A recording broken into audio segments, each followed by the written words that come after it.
Rero tugomba duce dushishikara n'ijambo ry'Imana.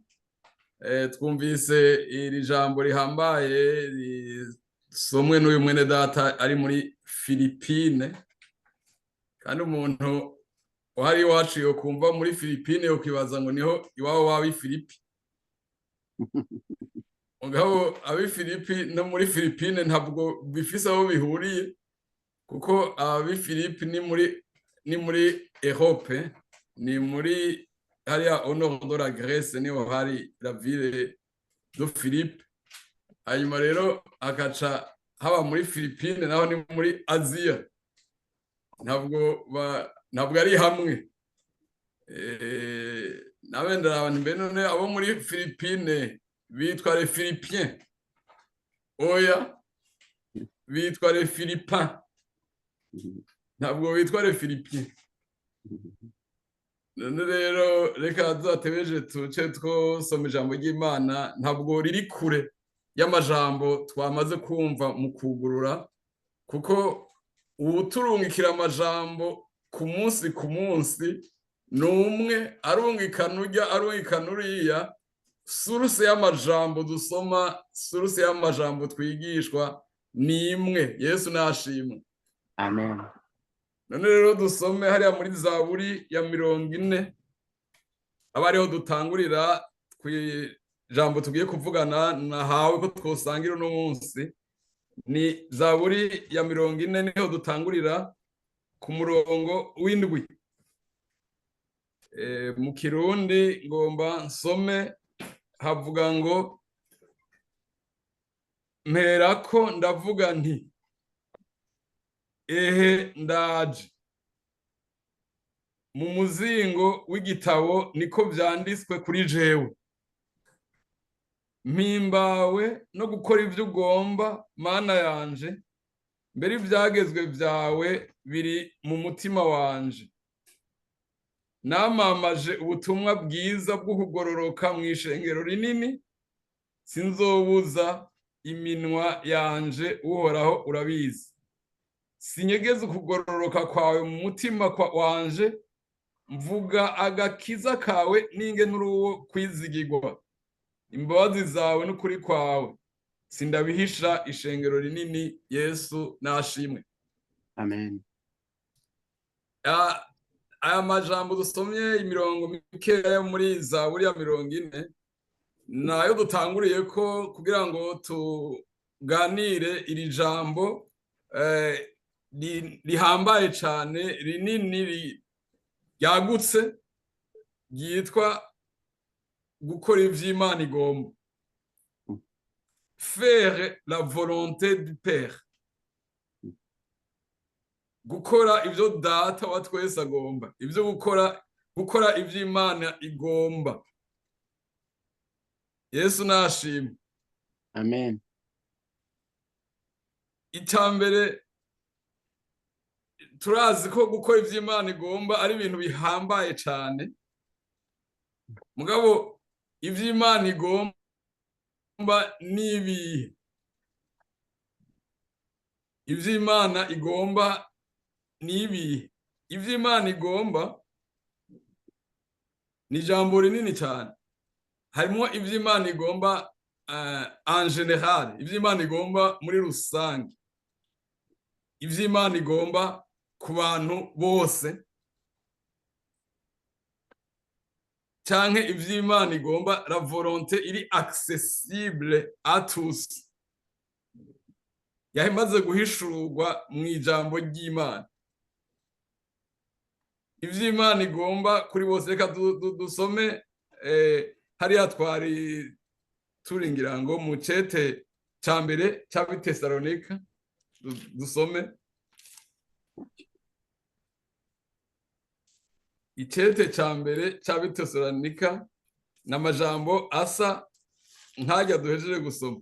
Ico Imana igomba, igice ca 4, cete ca mbere c'Abitesalonika, igice ca 4 umurongo wa 3, umuntu ahabona aca dusomera. mu izina rya Yesu Kristo. Icyo Imana igomba ni ukwezwa kwanyu ko mwirinda ubushakanyi, kugira ngo umuntu wese muri mwebwe amenye kuganziriza uwiwe mubiri mu kwezwa no mu kuwubaha, atari mu buryo bwo kwangaza umutima. Amen. Shaka wegereze ngaha. Icyo Imana igomba, icyo Imana igomba ni ukwezwa kwanyu no kwirinda ubushurashuzi, kugira ngo umuntu wese muri mwebwe amenye kuganziriza umubiri wiwe mu kwezwa no mu kuwubaha. No mu kuwubaha, mu kubaha iki? Mubona ari ukubaha iki?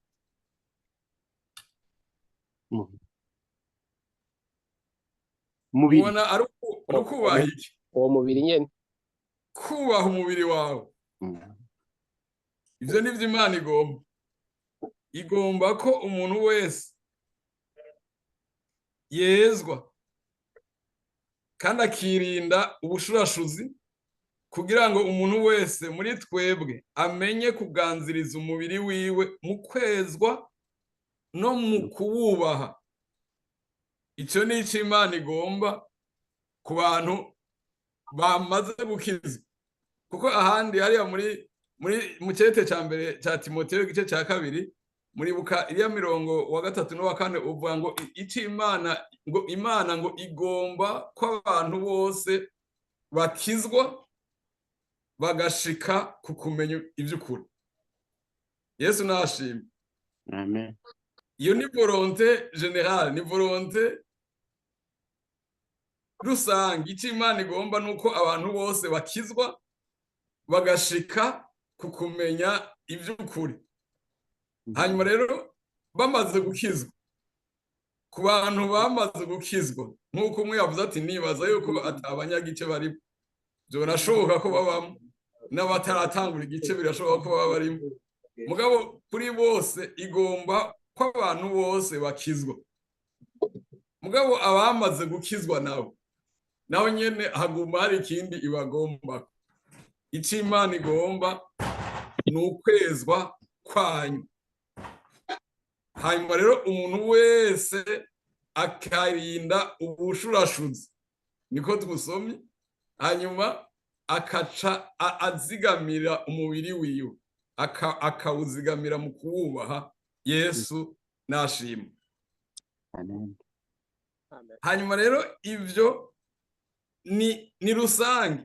Birashoboka rero yuko Imana en plus y'iyi volonté générale igira ico igomba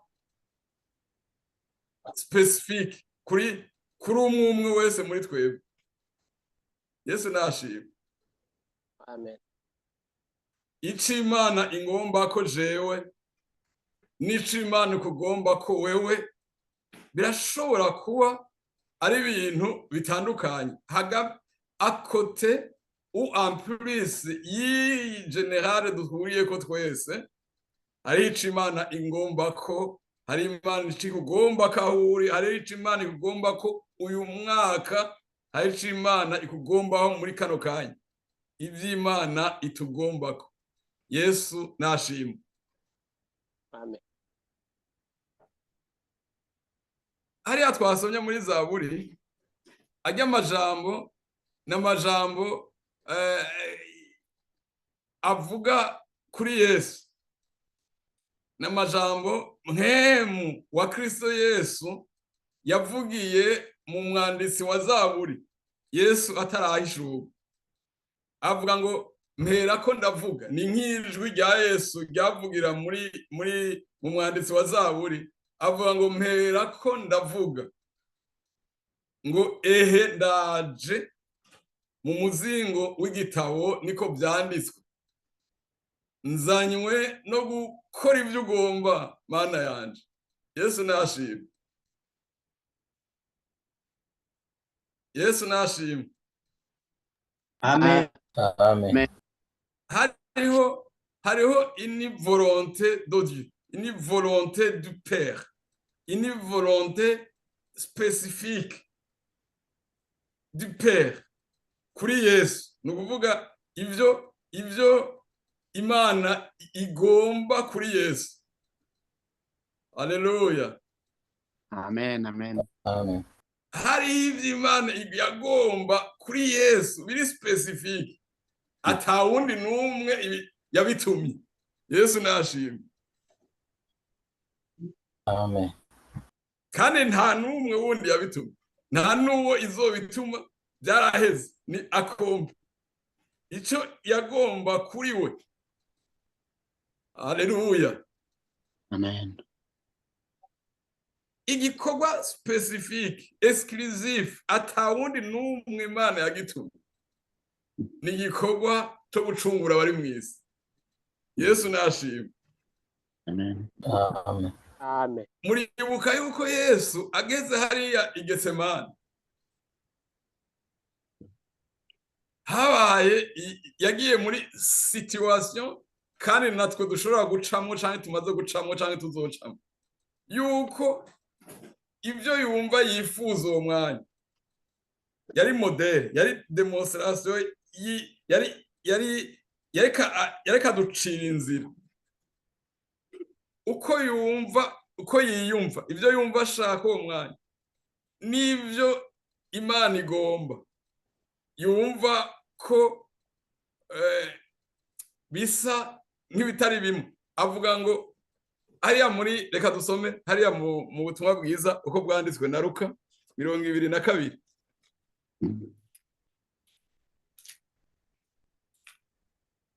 Ubutumwa bwiza uko bwanditswe na Luka 22, nibaza umurongo wa 42. Reka duhere ku murongo wa 40. Ashitse aho hantu arababarira ati nimusenge kugira ngo ntimuje mu mosha mabi. Atandukana nabo ashika nk'ahotegwa ibuye, arapfukama arasenga ati Data, asangwa ubigomba, kura iki gikombe kindengana, ariko ntibibe uko jewe ngomba, yamara bibe uko wewe ugomba. Yesu nashimwe. Amen. Aya majambo aratangaje ko habonetse ubugombe bushobora kuba butandukanye. La volonté ya Yesu muri uyu mwanya avuga ngo hamwe bishoboka iki gikombe nikindengana, mugabo aca avuga ngo ariko ntibibe uko jewe ngomba, ariko bibe uko wewe ugomba. Yesu adufashe. Yesu nashimwe. Amen. amen Mbega ibi nimba byarabaye kuri Yesu agashika muri situation afise yumva ibyo agomba, bishobora kuba bidahuye n'ibyo Data agomba, twewe vyobora kudushikira gute iyi situation yuko ushika muri situation ibyo ugomba binyuranye n'ivyo Imana igomba? Yesu adufashe. Amen. Iyo situation rero irashoboka yuko umuntu agera muri situation afise ivyo agomba, mugabo bikaba binyuranye n'ivyo Imana igomba. Ushitse muri iyo situation rero, Yesu yari yarigishije abigishwa biwe ngene bazosenga, ababwira muri rya sengesho yabigishije muri ya canevas de prière, abigisha ngo ivyo ugomba Mana bibe mw'isi nk'uko biba mu ijuru. La volonté yawe ibe akombe, naho suzantane, naho vyoba binyuranye n'ivyo jewe umuntu ndiko ndasenga ngomba. Yesu adufashe cyane. Amen. Ivy'Imana igomba, wa muririmbyi yavuze ngo ivyo nivyo vyiza. Ivy'Imana igomba. Aha rero Yesu avuga ngo ntibibe nk'uko ngomba, ariko bibe nk'uko ugomba Data uri mu ijuru. Ngaha mushishikaye muja kubona ko rwari urugamba rudasanzwe kuba muri iyo situation. Sinibaza ntabwo mu ijuru iri sengesho rya Yesu, ntabwo mu ijuru babaye indifférent. Haleluya. Yesu nashimwe. Amen. Mu ijuru ntibabaye indifférent. Yesu avuze gutya. Kandi aha murumva n'imfunyapfunya. Murumva ko byari ibintu bihambaye. Yesu ashimwe. Amen.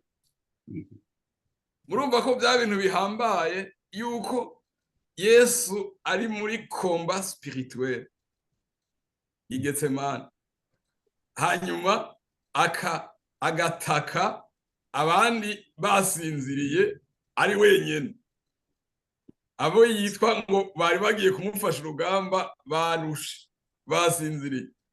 Mu ijuru umurongo ukurikira 43, umumarayika aramwiyereka avuye mu ijuru, amutera intege, arushije kwicwa n'umubabaro, ashishikara gusenga cane, icuya ciwe kiba nk'ibitonyanga binini vy'amaraso bitonyanga hasi. Yesu nashimwe. Ndakundira ijambo rivuga ngo arushirijwe kwicwa n'umubabaro. Arushirijwe kwicwa n'umubabaro, aca ashishikara gusenga cyane. Hanya muzosoma iyindi passage rivuga yuko abigishwa biwe bari basinzirijwe n'umubabaro. Umubabaro wabateye gusinzira. Mugabo Yesu umubabaro wamuteye kurushiriza cane gusenga. Yesu nashimwe. Amen. Hanyuma rero mwijuru niba isengesho rya Yesu ntabwo barifashe arareje, baca barungika renfort, umumarayika aca aramutera intege. Nukuvuga amuha energie spirituelle imushoboza gukora ivy'Imana igomba, gusuporta ivy'Imana igomba. Yesu nashimwe. Amen. Yesu nashimwe. Amen. Amen. None nagomba nyarutse mvuge mu ncamake rero akamaro canke importance yo gukora ivy'Imana igomba.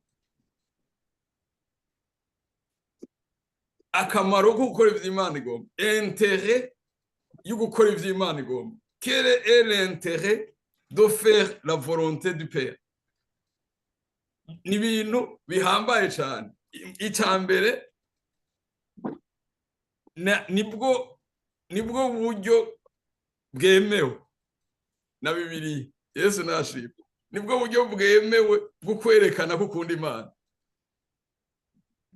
Muramwumva ko dukunda kuvuga ngo ndakunda Imana, ndakunda Yesu, ndamukunda. Mugabo uburyo bwo kwerekana ko umukunda ni gukora ibyo agomba.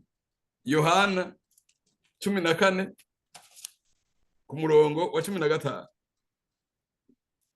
Ubutumwa bwiza uko bwanditswe na Yohana 14 ku murongo wa 15, umuntu adusomere.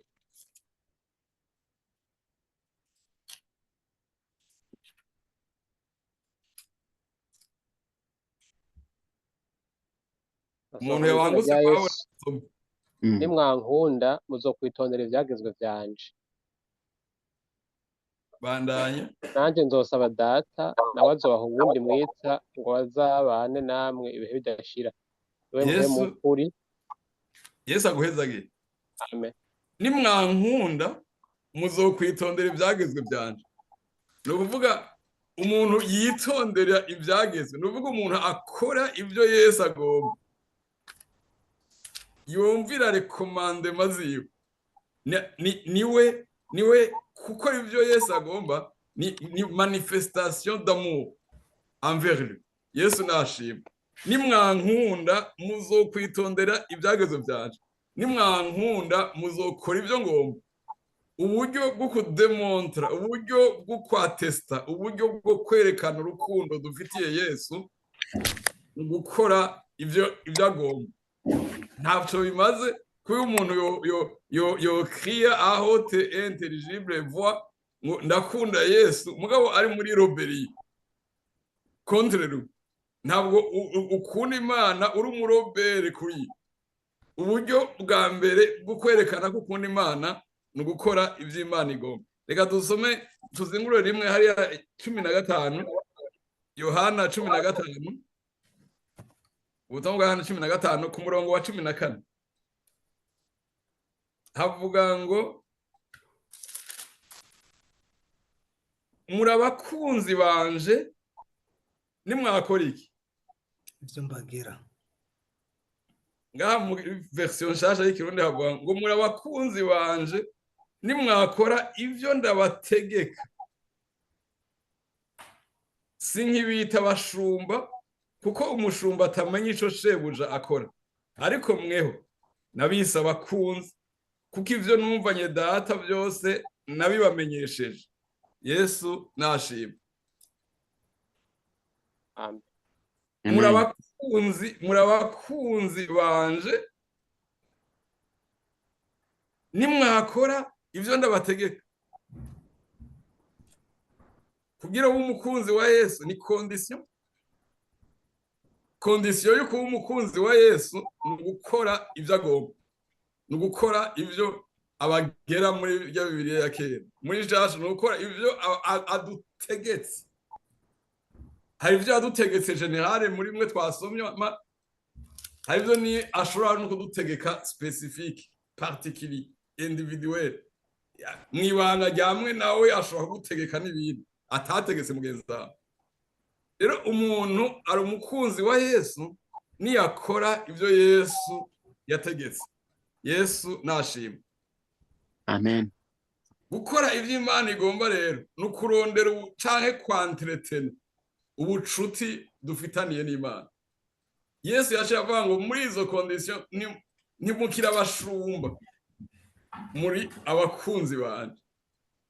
Mwinjiye mu yindi relation atari relation y'umushumba na shebuja, mugabo relation y'umugenzi, relation y'umukunzi. Haleluya. Relation ya intimité. Haleluya. Mbega si iby'igiciro kuba umukunzi wa Yesu. Amen. Umukunzi wa Yesu nasomye iri jambo nibuka ngena Imana umunsi umwe Daniyeli amaze iminsi 21 ariko arasenga yisonzesheje ibintu bimwe kuko ngo nta binoboye yararya certaines choses. Hanyuma rero Imana marayika atumwe yitwa Gaburiyeli avuye mu ijuru amubwira ngo Daniyeli muntu w'umukundwa cyane. Yesu nashima. Amen.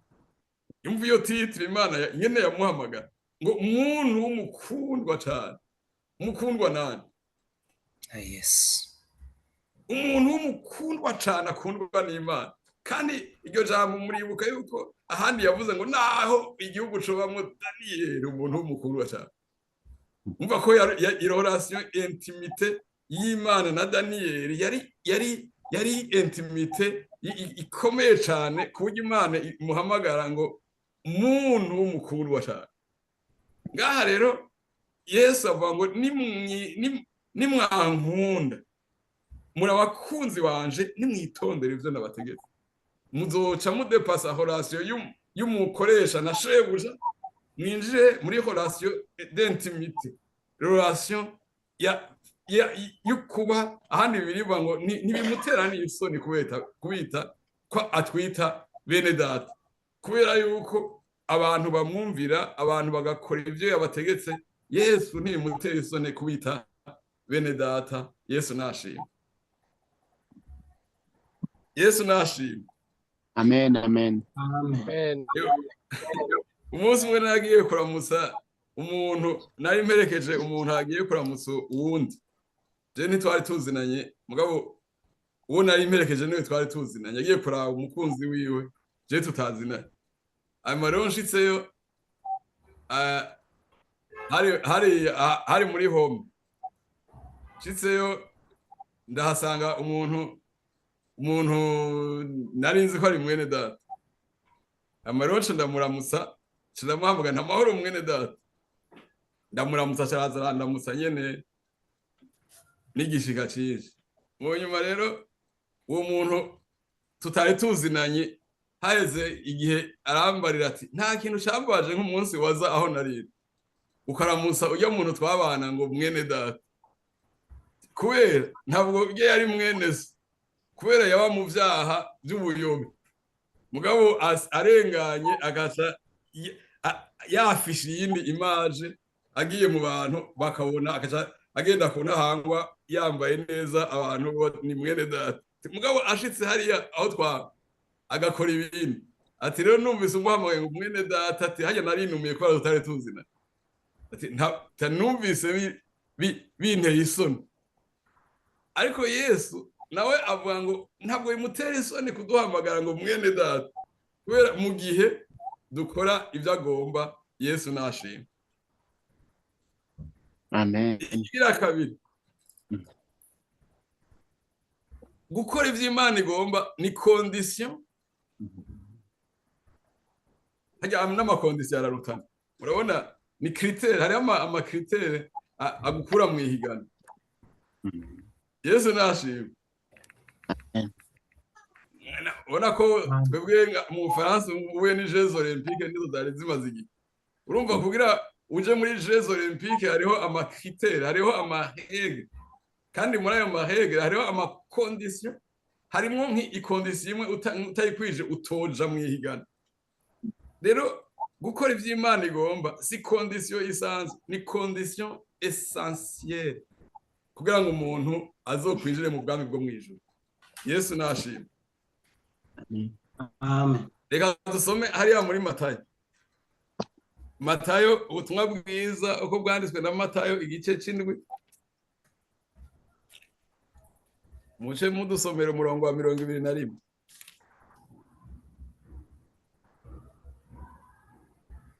Matayo igice c'indwi ku murongo wa 21. Turasoma mu izina rya Yesu Kristo. Umuntu wese avumbereza ati mwami mwami, asibazo kwinjira mu bwami bwo mu ijuru atari ukora ibyo data wo mu ijuru agomba. Yesu aguhezagire. Amen. Umuntu wese amvumereza ati mwami mwami, siwe azokwinjira mu bwami bwo mu ijuru kiretse uwukora iki? Mwabonye handitse ngo Gukora ibyo data agomba. niwe wenyine, kiretse sauf umuntu akora ibyo data wo mu ijuru agomba, niwe wenyine azokwinjira mu bwami bwo mu ijuru, nta wundi. Ni condition rero ihambaye, ni condition ishobora gukura umuntu mu ihigana. Wumvise iyi condition waca wibaza logiquement, ucabaza ati none agomba iki data wo mu ijuru? Ko je ngomba kuja mu ijuru, ko je ngomba kwinjira mu bwami, agomba iki kugira ngo ivyo nyene agomba ari byo nkora kugira nje ku rutonde rw'abazokwinjira mu bwami bwo mu ijuru? Kuko murazi yuko Yesu handi yavuze ngo hariho abazoza bakavuga bati mwami twarira twanywera ku meza yawe, c'est pas suffisant. Hariho n'abazobote twarasenda n'abadayimoni mu izina ryawe,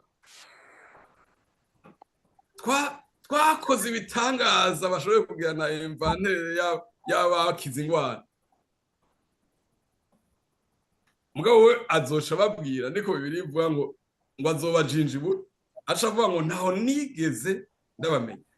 Aca babwira ngo mva iruhande mwabakora ibizira gusa, kandi murazi ko kitazira gusangira na Yesu, kandi kitazira no gusenda abadayimoni.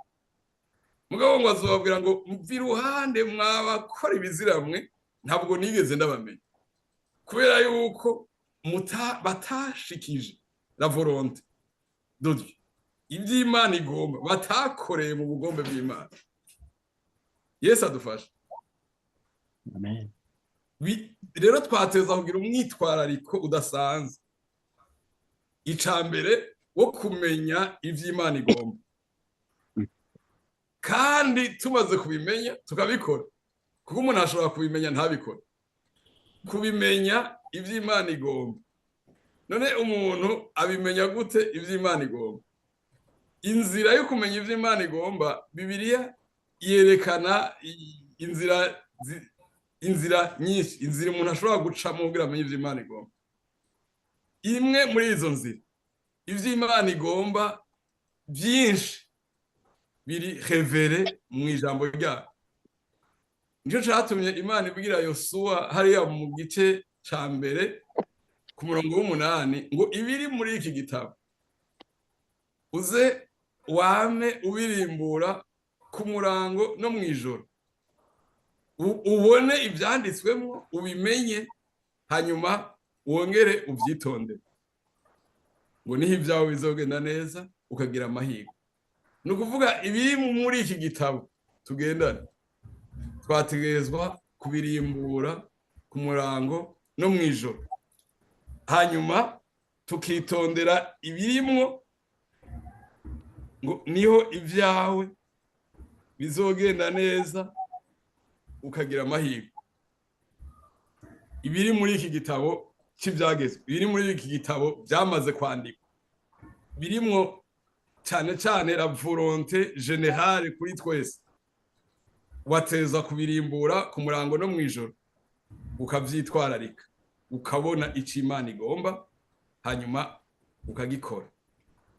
Mugabo hariho une condition préalable kugira ngo bishoboke umenye la volonté particulière, kandi iyo niyigora kumenya.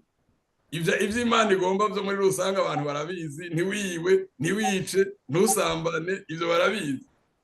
Mugabo kugira ngo umenye la volonté particulière, ico Imana ikugomba ko à titre individuel, kandi ivyo ni normal kubera wewe uri umuntu unique kw'isi, nta kopi yawe iriho, nta wakwitangiye imbere yari ameze nka wewe, nta n'uzoza. Umuntu wese ni individu unique au monde. Imana iragufitiye umugambi, wewe wenyene iragufise ko umugambi. Biravuga ngo igufise ko ivyiyumviro by'amahoro. Mu Kirundi bataradubije ngo ivyiyumviro, muga mu Gifaransa ntabwo ari ivyiyumviro, ni les projets. Ni ukuvuga hariho projet y'Imana kuri wewe individuellement, umwe wese muri twebwe. Iyo rero nigoye kumenya. Yesu adufashe. Yesu adufashe. Amen. Iyi rusange biroroshe kubera urashobora kubisoma ukabibyumva, canke bakabikwigisha abakozi b'Imana bagusigurira bakakwigisha. Bona ko tumaze abatwebwe twahaze imyaka myinshi twiga n'ubu turacashishika. Mugabo la volonté spécifique, la volonté particulière, la volonté y'Imana kuri wewe, kuko umuntu yakoze ibi general, mugabo akagira esheke kuri ibi particulier, naho nyene ntazokwinjira mu bwami. Yesu adufashe. Amen. Amen. Yesu adufashe. Amen. Yesu adufashe kumenya la volonté générale no kuyikurikiza, no kumenya na la volonté spécifique, na volonté particulière y'Imana kuri wewe. Ijambo nagomba dusome ndabereke ni hariya mu Baroma, ijambo rizwi n'abantu benshi bose daye. bari abakizwa bose bazi na cyane cyane ugwaruka niko bakunda kuryigishira ijambo. Abaroma 12 ku murongo wa 2.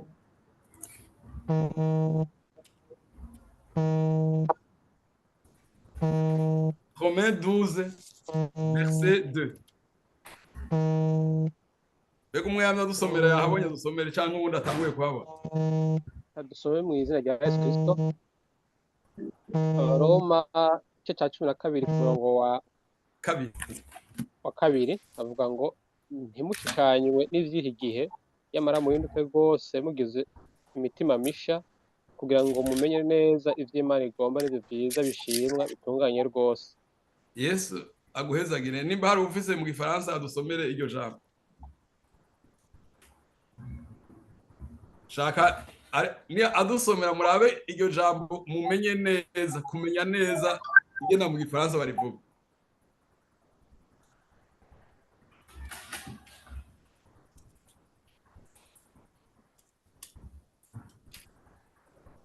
Na ufise Bibiliya hafi y'igifaransa.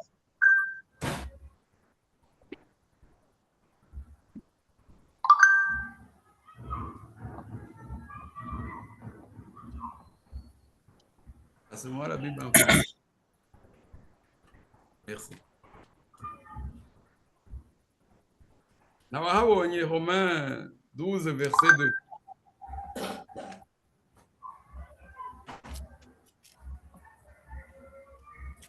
Ok, Bibiliya z'igifaransa ntiziri hafi, ngo masome muri version.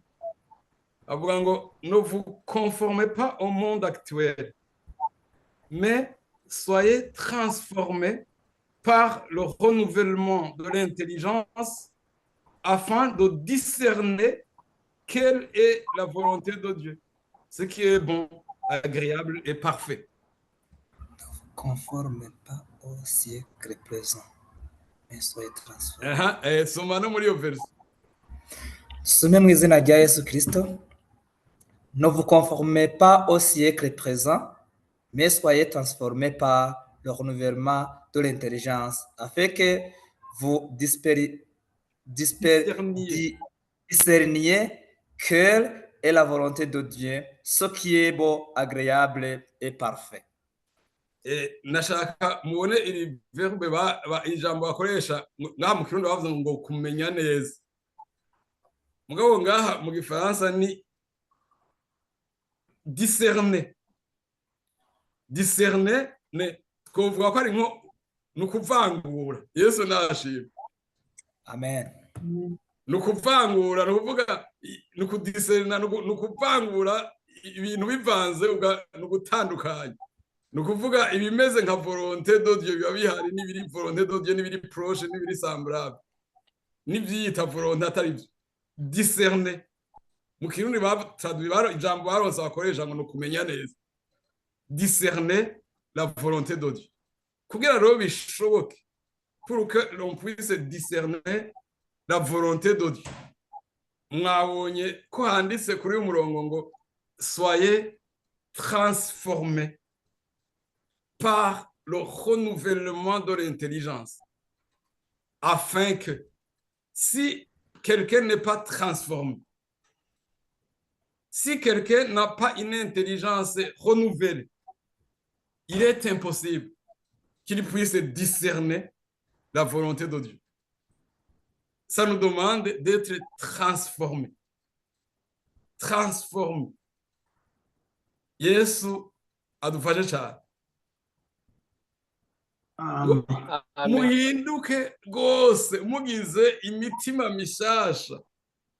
Muhindutse rwose kandi Yesu ashobora guhindura umuntu cyane akamutransforma agahindura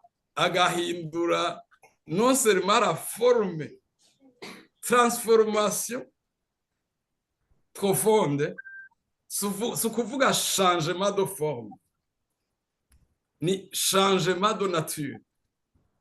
Yesu nashimye. Amen. Amen. Ngomba masaha heze mwangomba ndabahe illustration imwe muzobandanya i reflexion yirosheshe murabona ko akaroro k'umuntu yabaye transforme muri bibiri ni benshi, mugabo nagomba wa mbere yabaye transforme ni Petero. Ni umwe ni akaroro kamwe mu bundi mushobora kuraba. Wewe murazi yuko ubwa mbere imbere yuko yitwa Petero, ubwa mbere yahora yitwa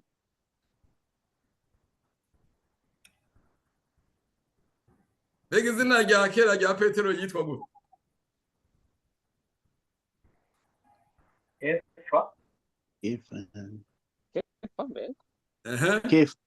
Kefa. Hanyuma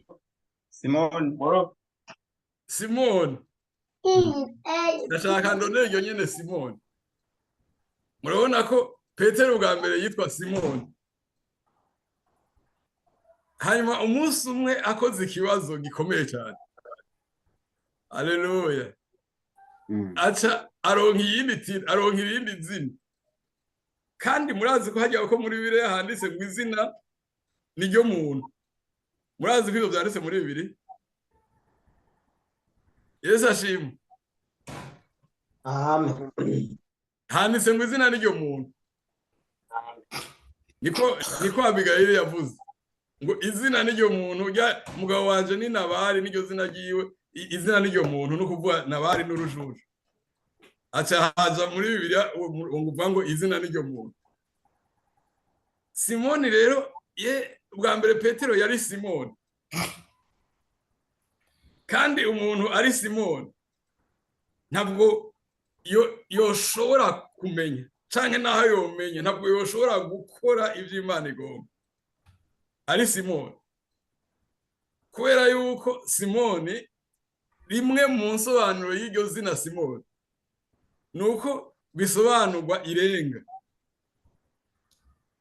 Irenga no kuvuga irenga, hano umunsi Yesu yabaza ngo mbega hariya mu bugaragwa ariko aravuga Yohana ngo magiye kuraba irenga rihungabanywa n'umuyaga. Ni kuvuga irenga ni ikintu gihungabanywa n'umuyaga. Haje umuyaga ankura irenga rica riryama hariya, umuyaga ni wasuye hariya bica bigenda hariya. N'umuntu ahindagurika, n'umuntu agiyo biri, n'inzoji iyo biri. Mugabo amaze gukora ico kibazo, cya kibazo Yesu yari yahaye abigisha akagitora wenyene, abandi byabananiye. Yesu ashamubwira ngo uri umuhigwe Simoni mwene Yona. Haleluya. Ngo uhere none ugomba uronke irindi zina. Ndagomba ndakubwire ko désormais uri Petero. Risobanurwa ngo ibuye. Yesu nashimwe. Iyo transformation mwumva ngena ari transformation irengeje ubwenge. Ngena irenga. Kuko izina ni ryo muntu. Ngena irenga rishobora guhinduka ibuye. Nta muntu numwe yokora iyo operation. Mugabo Yesu. Haleluya. Mwirenga arakuramwo ibuye. Yesu nashimwe. Amen. Yesu nashimwe. Amen. Amen. Amen. Mwirenga arakuramwo ibuye. Ni changement de nature. Ni kuvuga mu kintu fragile, extrêmement fragile. Mu kintu instable. Mu muntu ahaguruka akizwe no munsi aje akaba yaguye. Umuntu akizwa ari mu bandi bakizwa agiye mu banyabyaha akaba umunyabyaha. Umuntu yari akijijwe ari Burundi ashitse muri Aziya akaba yaguye. Asuye Burundi agasubira agakizwa. Agiye muri Europe aba yaguye, agiye muri Afrika akaba yuzuye mwebwe. Umuntu ahindagurika umeze uko. Yesu ashobora gukora yo umuntu stable, strong. Yesu nashimwe. Amen. Ataja kugwishwa n'amakuha philosophique bamwigishije ku ishure. Ataja kugwishwa n'amakuha politique yateye mu gihugu. Ataja kugwishwa n'amakuha scientifique bamwigishije. Umuntu ari stable, ari strong, ashinze neza. Uyo niwe ashobora guhishurirwa la volonté de Dieu spécifique. Yesu nashimwe. Amen. None rero ko amasaha aheze reka tugeze ngaha. Mugabo Yesu handitse kuri we. Maya twasomye muri Zaburi ngo mpera ko ndavuga. Ngo ehe ndaje mu muzingo w'igitabo niko handitswe zanywe no gukora ibyo ugomba mana yanje. Umuntu agomba gukora ibyo Imana igomba. Kandi ahandi Pawulo yavuze ngo ndabigomba mugabo bikananira. Icagezwe c'ubugingo ndakize mugabo icagezwe c'urupfu kiguma kimbosha. Kuri no mugoroba nago umuntu asuzuma yuko yagize umwete ukurondera la volonté de Dieu.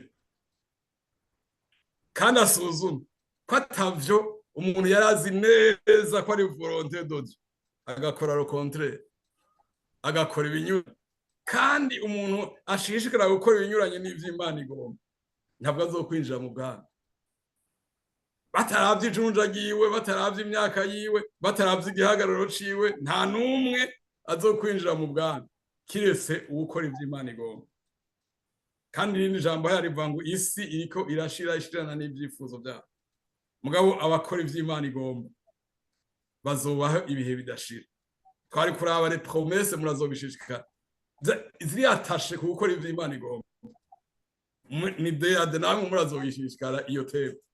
Les promesses ziri atashe ku gukora ivy'Imana igomba. Biblique ni nyinshi. None rero reka tugeze ngaha. Tugomba dusenga Imana. Mbega muri iyi minsi irenganye washishikaye gukora ivy'Imana igomba. Canke uvuga uti byarangoye kwera. Nabonetse meze nko muri faze ya mbere ya Petero y'ukubirenga. Hamwe ngakizwa muri ivyo yavuze iyo faze ariko arayirimba ngo hamwe narakekeranya ahandi nkizera. Ariko ubu amahoro Yesu amaze gutera iyindi ntambuko ngo arutayo narize.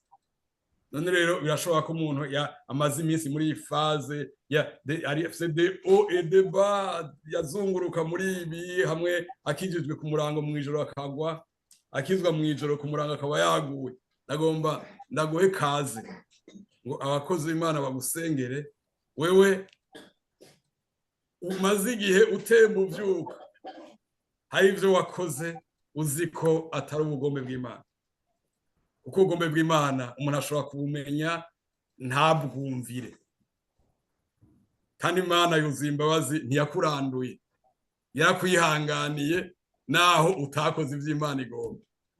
Kuri uno mugoroba rero yawushizeho ngo wisuzumye ukabibona uca usaba imbabazi.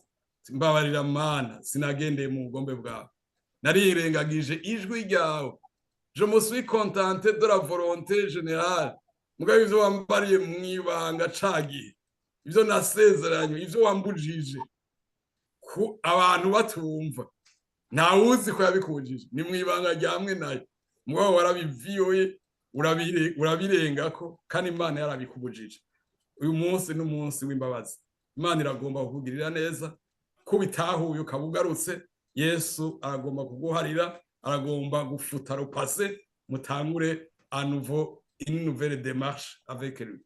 Kaze ndabona ko hariho abadugije ibiganza bifuza imbabazi z'Imana